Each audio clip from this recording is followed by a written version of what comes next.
Everyone knows 2x4s are the backbone of construction, but today I want to push them to their limit. Can I actually build a strong, comfortable chair from nothing but 2x4s?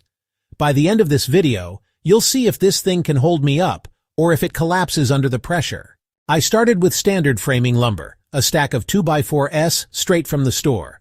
The first challenge was picking the best ones, because cheap lumber often twists, bows, or has big knots. I checked each board carefully and chose the straightest ones possible. Trust me, this step saves a lot of frustration later. The design I came up with is simple but strong. 4 legs, a solid seat, and a slightly angled backrest for comfort. Cutting the pieces took some time. I made sure all the legs were exactly the same length, because if they're even a fraction off, the chair will wobble. I used a stop block on my saw to make every cut consistent. Next, I moved on to joinery. A chair takes a lot of weight and movement, so I couldn't just slap the boards together. I used pocket holes combined with wood glue for the frame. Pocket holes are quick and strong, and the glue adds long-term durability. For extra stability, I added diagonal braces between the legs, which really helps stop the chair from racking side to side. For the seat, I ripped some 2x4s in half so they weren't as chunky.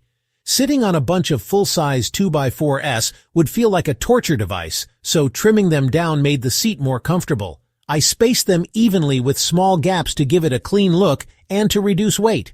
It almost has a slatted outdoor furniture style feel.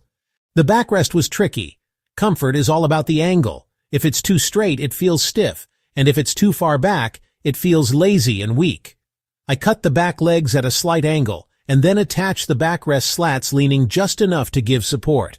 This small detail makes a big difference in how the chair feels when you actually sit in it. Once everything was assembled, it was time for sanding.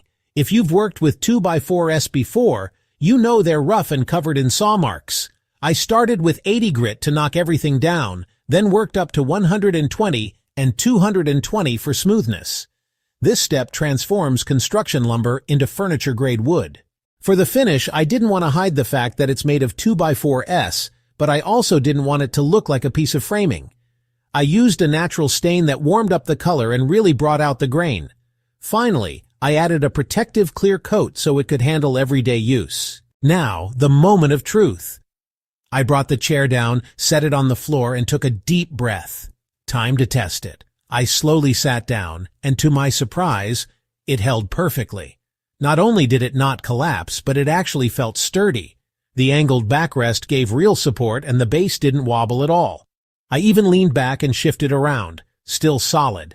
Honestly, I'm impressed. For less than the price of a nice dinner out, just using 2x4s, I was able to build a functional chair that looks decent, feels comfortable, and most importantly, is strong enough to hold me. So what do you think?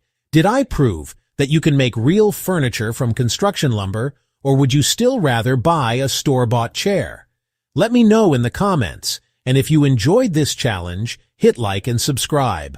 I've got even crazier builds coming up next.